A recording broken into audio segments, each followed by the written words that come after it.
So here I have a build ready for a cooking spoon. So when you order a cooking spoon from me, you get a unique item. So what I always say, follow the grain. You ask me, what does it mean to follow the grain? There's always going to be problems. Even like a perfect piece of cherry like this, that's straight, nice and clean. It has a little knot here, a little, maybe not even a knot, but it's a smudge of some kind. So I'll dodge that. So when I'm gonna draw the spoon here, and I always draw it everything freehand. See, I'm gonna position the spoon so the thinnest part of the neck is here. So we dodge this.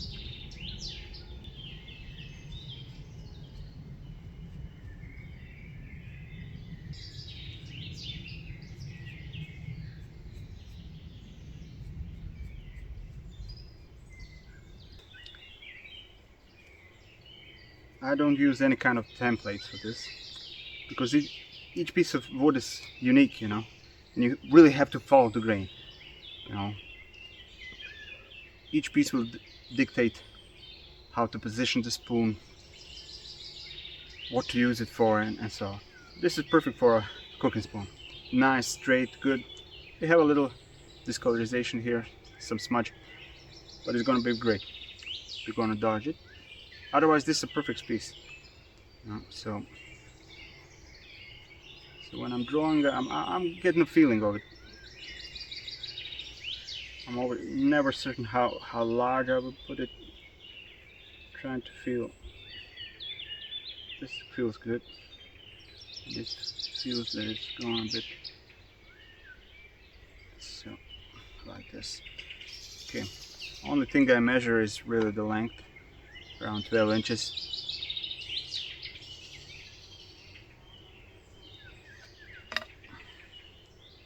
To have some consistency in length. That's all. Mosquitoes are really not welcome. Okay.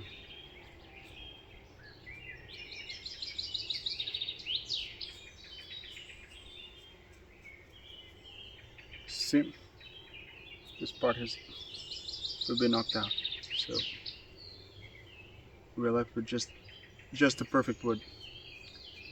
And this is nice and straight, so there will be no grain changing direction, because sometimes grain changes direction, it goes wobbly, and so this is gonna cause problems either in the neck here or in the ball of the spoon. So you have to decide where you're gonna put that part. But this is really a nice, perfect piece, so we have no problems here, so we can use it as we wish. And it's going to carve more easily. So, but not all are perfect. So you have to really, as I say, follow the grain. Try to see. You can't force this. And this is green wood, of course, that I've sourced myself from a storm-fallen tree. And it's not perfectly dried, and it has to be green. I axe it out green and carve it green. It's easier. Then it dries, and then go the finishing cuts and decoration. Of course, when you have a kiln-dried piece of wood, when you use power tools, you can force yourself into wood. You will cut it any way you want, and so. But when you're using a piece like this, green wood, and so. You have to really follow the grain, you have to watch where you're going, you have to cooperate with the wood, with this piece. The piece will tell you what it will be, You can't force completely your will. And this is what I like about green woodworking. You can't force your will, It's like a collaboration between you and the tree. So that's something unique, Okay, this part is done. So when I axe, first I'm gonna, you see this bit is gonna be like this. So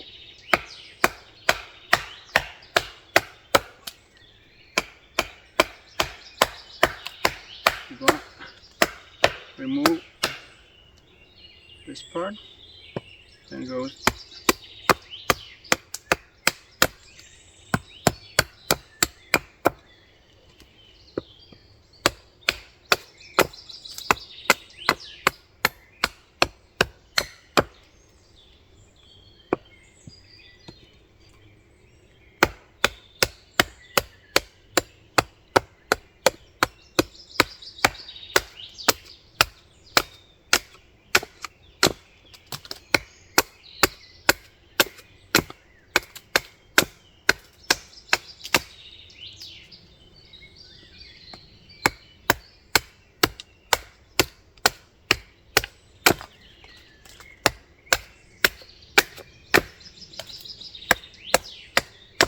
So let's thin it out a bit in the handle. So this part here will be thin in this direction, so it has to be thick here, so you maintain the strength. So we're going to leave the thickest part here and then axe it with a so it tapers toward the end of the handle.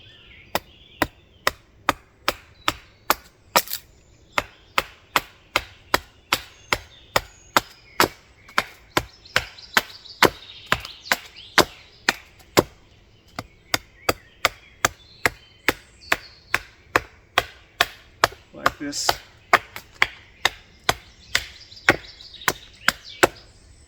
Now when it's thinner like this, you see, so thin here, thick in this direction, so you keep the strength and it looks elegant and nice. So let's remove everything we need to remove.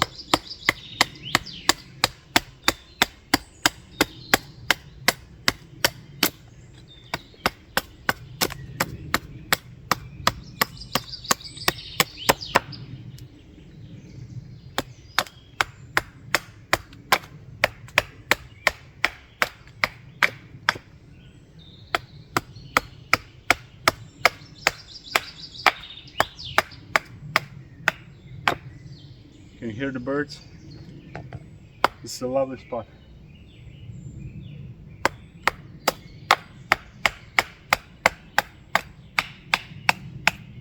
If you like this kind of content, please do comment. Leave me a comment. Ask anything. Okay, let's see. Nice. I'm gonna thin it out a bit more.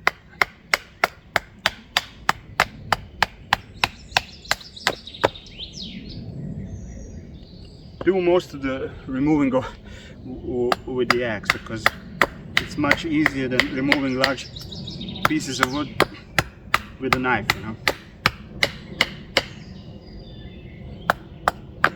Okay, this looks okay now. So I'm gonna cut this.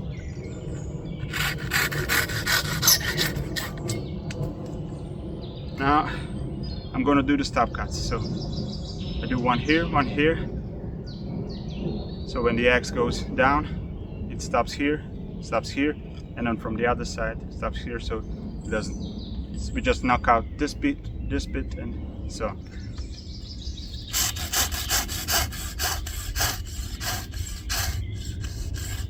Watch it when you do this. So maybe lean it. If you have a long saw like this, put it in like this a bit, so you don't go like this and you will cut more in the here and you can ruin it. So just, and don't go all the way, you can ruin a piece like that. And of course this is part you need to watch, you know. We're knocking out the sides now. Okay, one side and the other.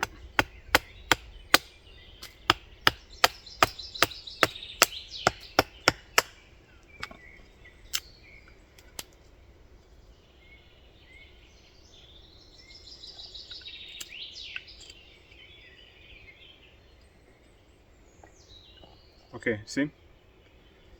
Now, to knock out this. So now I need to knock out these bits here. What I'm using is the edge of the stump, so either any of the edges. I have a nice edge here, so I'm going to use that. It's perfect for this. So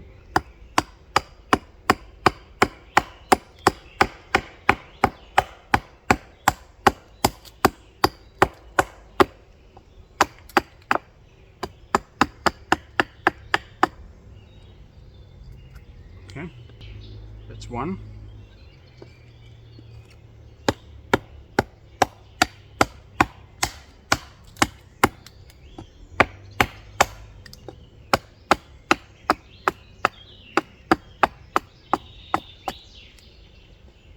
That's two. Clean it up a bit.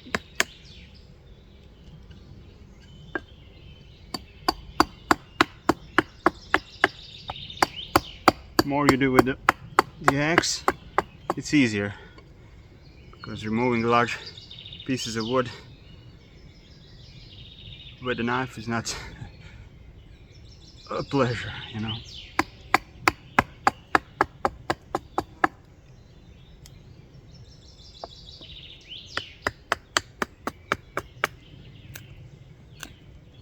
Okay, that's it. And here it is. Nice cooking spoon. These last for years of use, so they're very resilient. You can hand wash them, just use them, air dry and use, no problem.